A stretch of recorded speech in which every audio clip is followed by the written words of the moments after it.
and then do share screen. Okay, so today we will learn another new algorithm. It's also for classification, okay, and SVM, okay, and the kernel SVM. So SVM, it's a support vector machine, okay, that's the abbreviation. So SVM. So let's take a quick look about the history.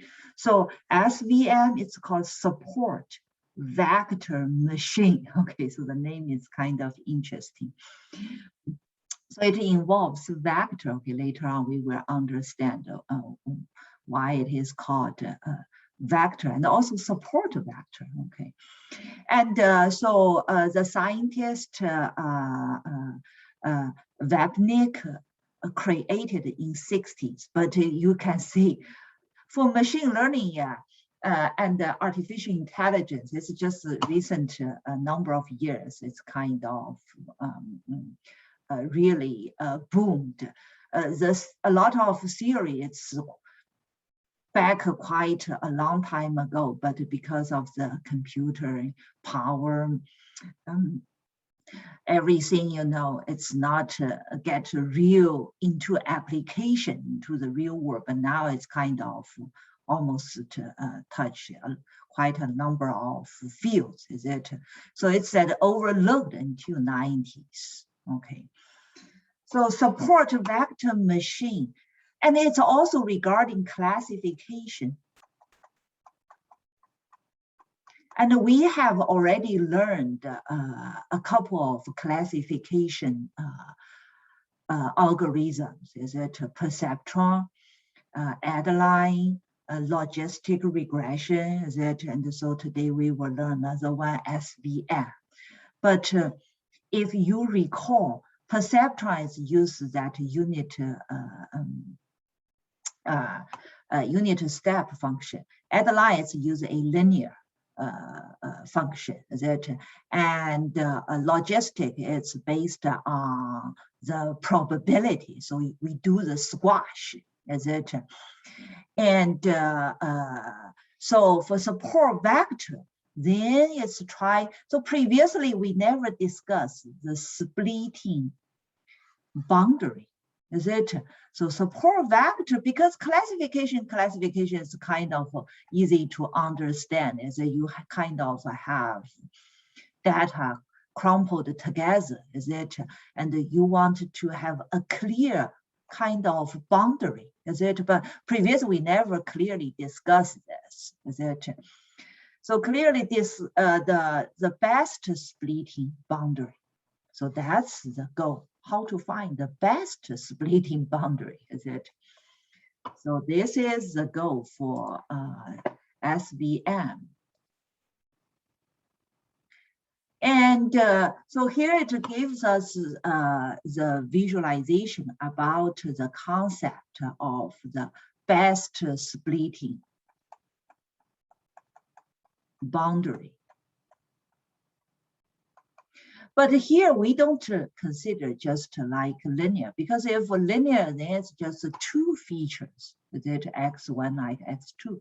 So this diagram shows two features. But in the real world, we already know the features can definitely be more than two. That if you recall regarding that MNIST, that the feature is for each the high definition, not the too high, okay, compare with the other 8x8 one. It's 28 by 28. Is it? It's 784 something. Is it features?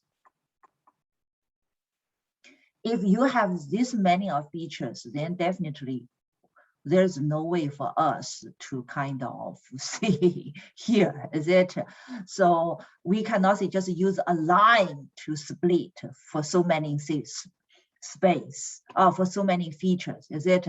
So then in that case, it involves, we call it, but you can find some, we call it a hyperplane, is it? So it's multi-dimensional spaces then, okay? Then in that case, if you wanted to find the splitting boundary, that involves a hyperplane. Is it hyperplane?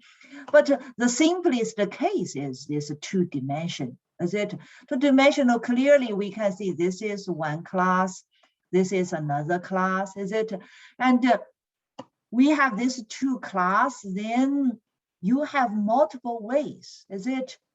To find the splitting line. Is it? So here it shows all sorts of lines. You can split them. Is it? But which one is the best? Is it because you may have future incoming data? Is it? And some of them may not work very well. Is it? So what's going to be the best splitting data? So here it comes the concept is how do we find the best one? Then the goal is try to find so we find the maximized margin. Okay, so maximized margin, then that means the two closest point between the two classes. Is it? So basically those points, because in multi-space, dimensional space, then all of those points then can be considered as a vector. Is it in math? Is it even in two-dimensional for each of this point? Is it? It can be described as a vector. So that's how we come up with the concept of the vector. So vector basically is regarding those points that plays very important role for us to find the maximized margin. Okay, the maximized margin. And what is the support? Because there are numerous vector, is it? But which ones are important are those vectors, those points are the closest to each other. Is it? So those are called support vectors. Okay, support vectors. Okay, so that's regarding the maximum margin support vector. And then here we have the concept of hyperplane. Okay, so hyperplane then, which is the best one? The best one is this one, is it? So in the middle of the maximum margin, then this is going to be the optimal plane, is it? Okay, so that's the concept about support vector machine. Okay, so what is the objective in SVM? That's to find a plane, and that plane can maximize your margin. Okay, what is the margin? The margin is the maximum distance between the data points of both classes. Okay, and then what are the data points? Is it? So those data points are the close to the hyperplane, and they can influence the position and orientation. Is it? We can clearly see, is it the hyperplane? If you take a look, if the orientation is like this, then the margin is small, is it? And if you pick the orientation of the hyperplane this way, then it provides a larger margin, is it? So those points, we call them support vectors, and they can maximize the margin. Okay, so that's the concept of support vector machine. And then the intuition behind the maximized margin is what? It's that you can have decision boundaries with large margin. Okay, then that decision boundary, the splitting boundary, then they tend to have lower generalization error. Okay, And whereas a model with small margin, they prone to overfitting, is it? And in our previous discussion, we also discussed overfitting and underfitting, is it? And generally speaking, overfitting can be caused by what? High variance, is it? And the underfitting is caused by high bias. So that's why a lot of time we needed to find the trade off, is it, between variance and bias. Okay, and bias. Okay, and here it gave us a description, a more detailed description. So we already know, so those points are called support vectors, is it? And then we can have maximized margin, is a maximum margin. And over here, the decision boundary, then it still involves the weight training, is it? So far we all see is it the training is training weight, because we don't know is it training weight. So the decision boundary, this you can let the weight and the feature, is it, then it's zero the product, is it? Then that's the decision boundary. Okay, and with the decision boundary, and clearly in this is the binary classification, is it? Then parallel to that decision boundary, so this is a hyperplane also, is it? And for this hyperplane, then what we can get is it is one, is it? It is one. And so it's classified as one of your class.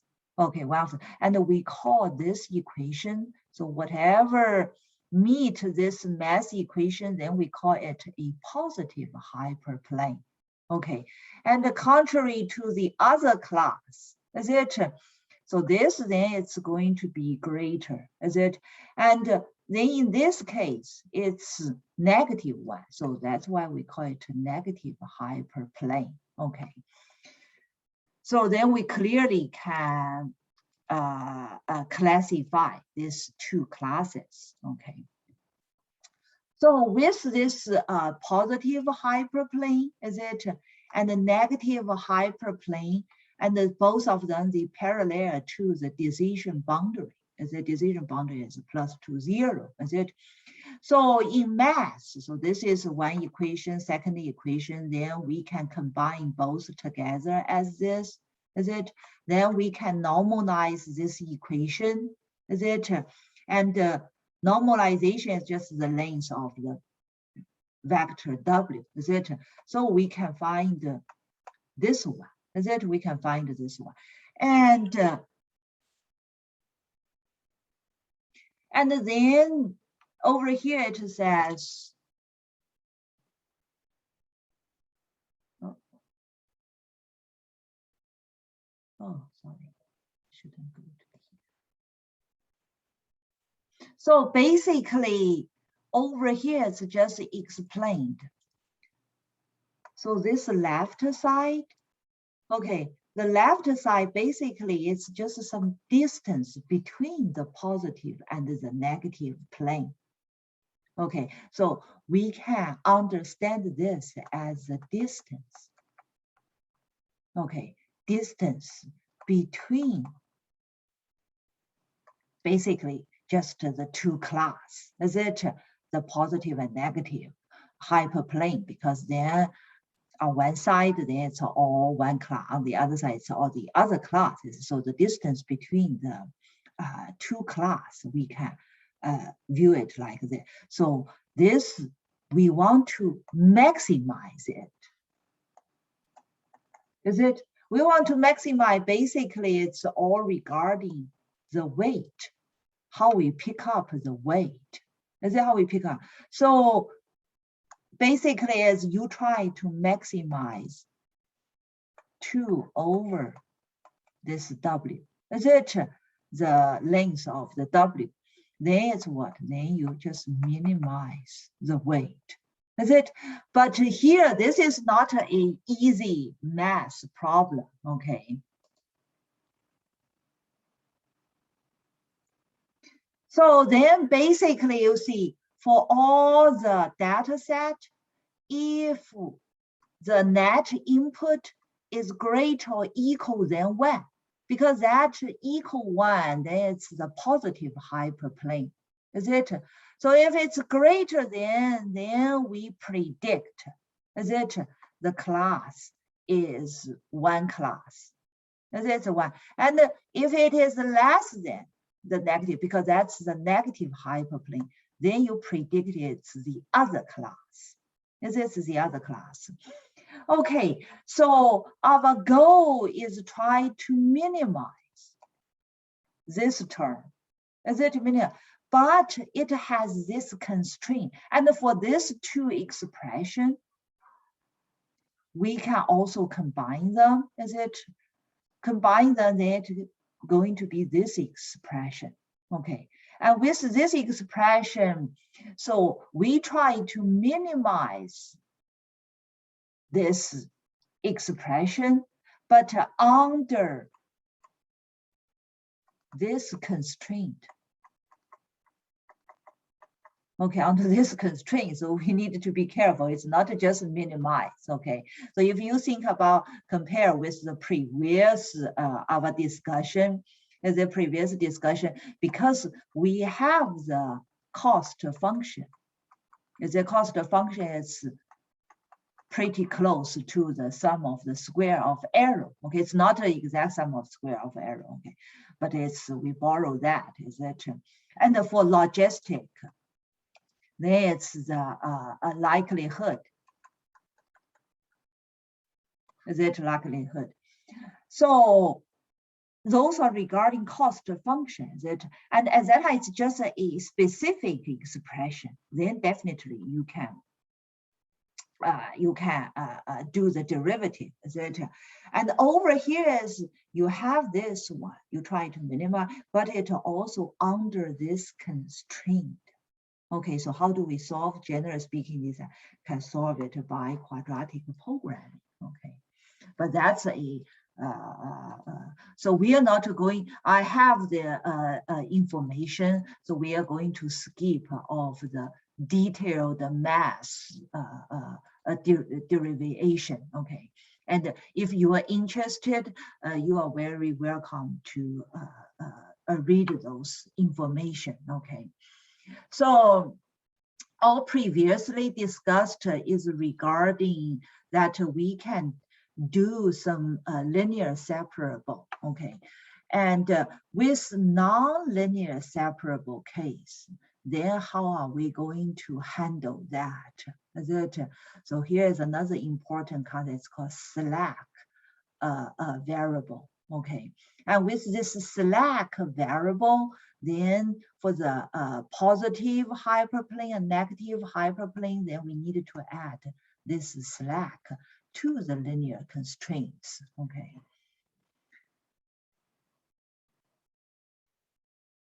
And then the objective is not just to minimize the length of the weight, okay? But we also need to consider this slack coefficient, and also be careful, okay? The minimize the weight is also subject to the constraint, okay, to the condition, okay? And this C, if you recall, generally speaking, is used for regularization. Is it? And the regularization is to achieve it is used to what? Basically, it's borrowed to increase the influence of bias. Is it a bias? And generally speaking, when we say bias, we are regarding this W0, X0, because this is always 1, is it? But over here, you manually add add some constant kind of, is it, to this variable C, is it? But of course, it's normally also, previously we discussed the L2 regularization. It's also related with W, is it? And the coefficient of the C, is it?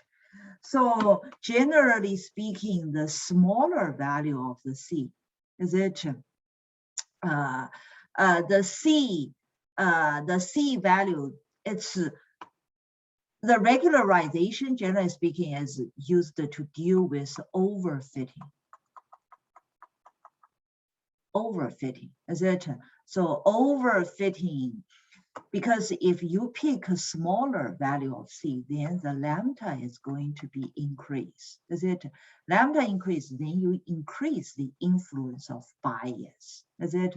So that you can kind of bring it toward the side of underfit, okay? So this is regarding a support vector, the basic concept, okay? And we also learn logistic regression, okay? So we can kind of compare the logistic regression and the support vector, is it? So logistic regression, we try to maximize what? The conditional likelihoods, is it? So it's, if you recall, it involves the probability. The probability is from that what? That sigmoid function, is it? That squash one, is it a squash one? Okay, and it says then it's logistic is prone to outliers, okay? And but it can be easily updated, so it's also attractive when working with streaming data, okay? So SVM, then it mostly care about what? The support vectors. This support vectors are what? The points close to the decision boundary, okay, if you recall previously that we discussed. Okay, and here just give us some little background for sklearn library regarding what we already learned, okay? And later on, we will also see this as a GD, okay? SGD is stochastic gradient, descent. Okay, stochastic gradient descent classifier, okay? The logistic perceptron and SVM that we will learn, they are batch processing. Okay, batch processing, that means all the data sets need to be fit into the memory. So that's not a lot of time in the real world, that's not applicable, is it? Because your data set may be huge, especially like just think about for image, video, those kind of stuff, is it? And also like for weather, those kind of, it's huge, is it? A lot of real world cases, then it may not fit for the batch processing if you want to fit all the data to just into the memory, is it? So the stochastic, then it's kind of an online learning, okay? So it's kind of, you do training. The original, is it very original? It's sample by sample, is it? One by one, so that you don't need to load. And we can also do mini batch, or like just one at a time, one sample at a time. Okay, so that's called the stochastic, okay, concept. And also over here to discuss the some like the regarding the algorithm itself, the performance from the the language itself, okay. And here it says the perceptron and logistic, they make use of this library, okay, linear, okay, library linear. And those basically is optimized C and C+, okay. C and C++, we know that their speed, regarding performance speed, is that when you do the training, it's very fast, okay. And SVM, basically in SK library, it's called SVC, we will see, okay. And it uses libs SVM. It says it's an equivalent of C and C++, but specialized for SVM, okay. And it says over native Python implementation, they allow extreme quick training, okay, for large amounts of linear classifier. Because in the real world, when you do the machine learning, you're not just, pick one, then that's the best. A lot of time you also need to consider the training. Is it how fast the training can converge? Is it previously, like we also discussed? Is it like the learning rate? Is it also plays the role for the converging of the training? Is it? But it's not just that. A lot of time, even like the hardware can contribute. The programming language can contribute, and also how you code, the algorithm, how you write, also plays of contribute, is it, to do the speeding part. Okay, so that's regarding SGD classifier, okay. And so here's, we already know the concept, support vector, is it? So it's regarding vector space, and we want to pick the widest margin, okay. Okay, and we don't need to worry about that. And for support vector machine, it says for downside, it needs all feature datasets in memory, okay. And sometimes it may not feasible, and there is some way to get around. It's called sequential minimal optimization, okay. And this SMO, sequential minimal optimization, as an algorithm solving quadratic programming, okay, problem, okay. But of course, once it's trained, then it can be used for classification. Same for other algorithms, etc. And here, let's see the support vector machine SVM versus the logistic regression, etc.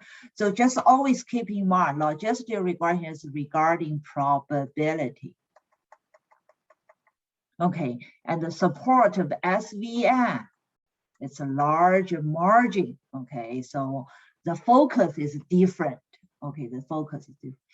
So logistic regression, we already know is that the output is we're going to squash it within the range of 0 to 1, etc. And then based on the threshold value of 0.5, is if the possibility greater than this, we said it's one class, otherwise another class, is it?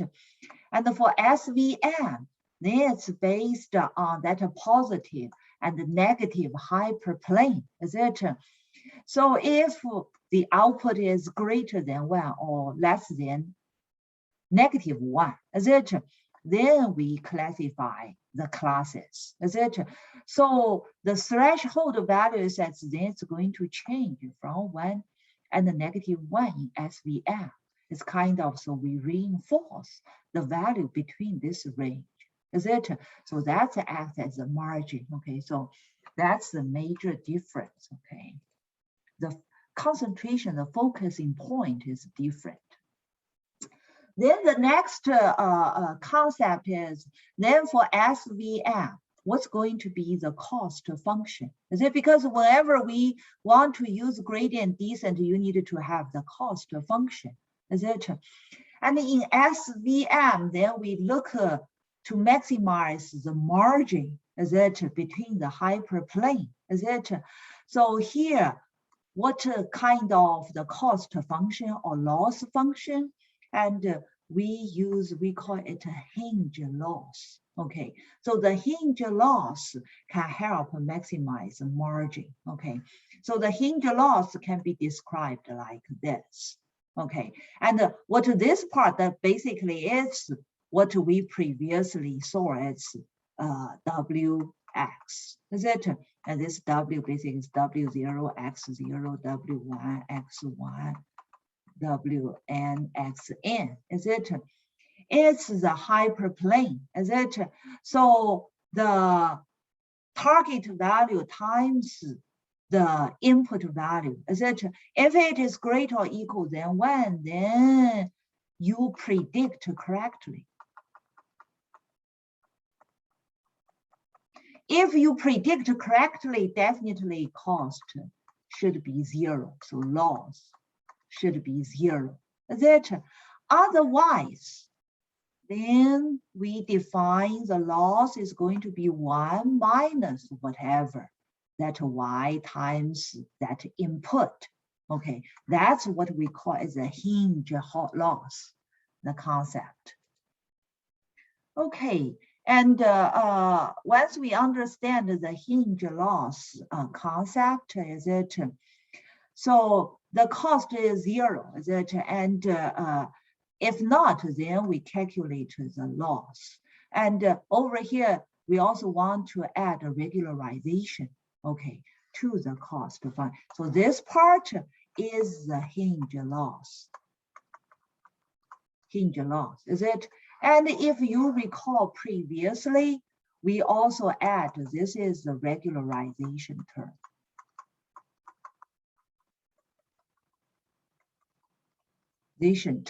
Is it? And regularization term, and try to avoid overfitting, as I sometimes. So once you have this, then you can do the gradient descent. Is a gradient descent. So then for the gradient descent is you take the partial derivative with regarding each of the weight. Is it? But there are 2 terms. Is it? One is a regularization term. One is a hinge loss term. But there are also 2 different cases. Is it? So if you correctly predict, is it? Then the gradient is just this. Is it? For the updates of the weights, the gradient update of the weight.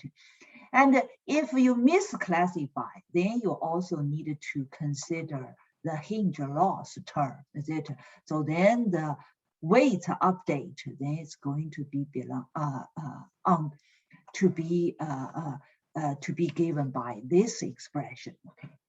So we kind of also understand the gradient descent is regarding the SVM.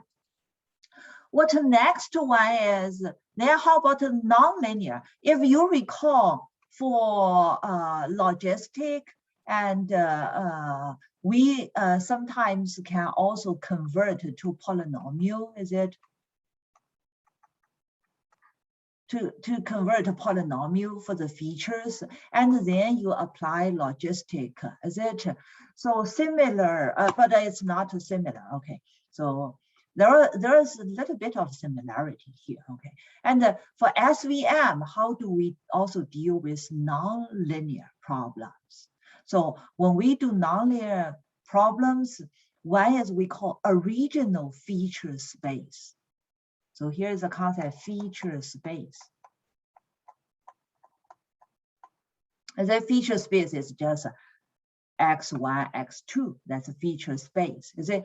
Previously, if you can also add a polynomial term, is it? Then it's kind of, this is a added manually added feature.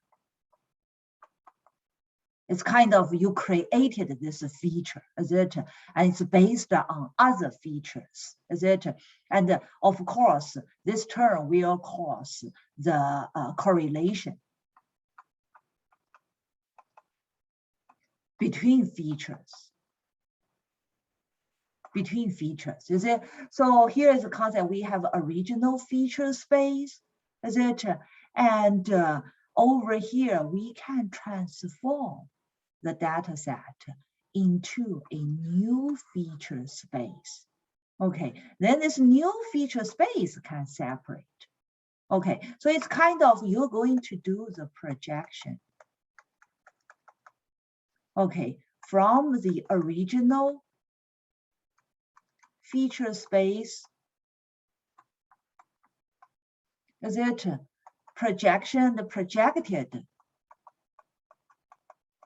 feature space.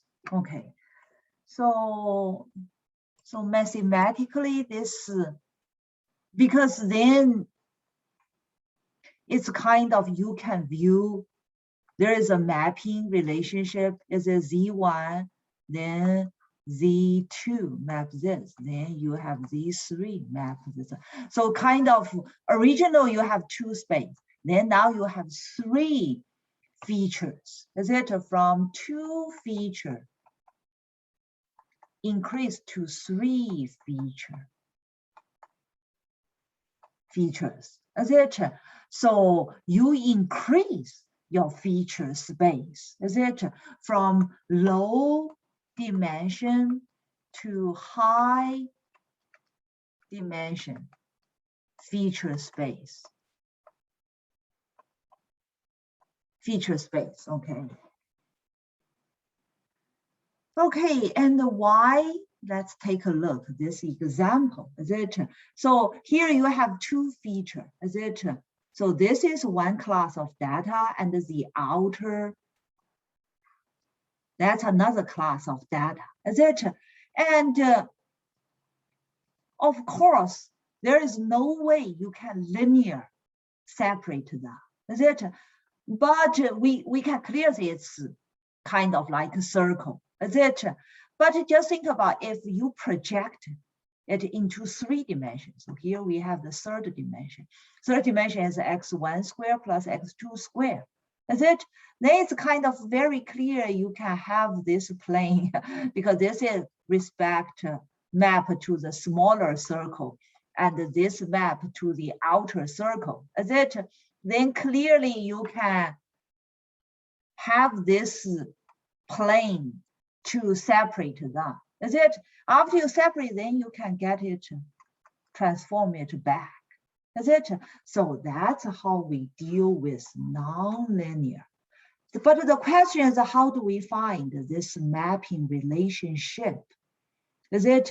This is mapping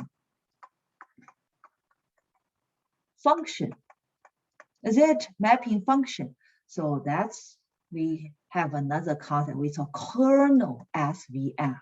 So the concept is the kernel function. Okay, how do we pick the kernel function? Is it? Okay, then it involves the hyperplane. Is it a linear hyperplane? Okay. Okay, so how do we find the function? So if you find some function like you can transform it directly on all of those individual features together like this, it's a little bit hard because it's a huge matrix, is it? So in order to save expensive step for calculating the dot product between 2 points explicitly, we define some kernel function. So this kernel function, then it's applied to each individual feature transform. Okay, so that you don't need to find some general functions, then take care of the features together, is it? So each individual one, is it? Specific feature, and you apply the mapping function, then it's going to do the same work. So this concept is called kernel function. And the commonly used kernel function, the kernel trick for high dimensional space, one of the mostly widely used is called a redial basis function, RBF kernel function. It's also called Gaussian kernel, okay? So it's given like this, okay? So this expression, okay, this expression, exponential, okay? And some other polynomial ones, and the Gaussian kernel, so he just gave us, and the Gaussian redial basis function, and the Laplace RBF, and the hyperbolic tangent kernel, okay. So here we list, and all of those just involved more advanced math.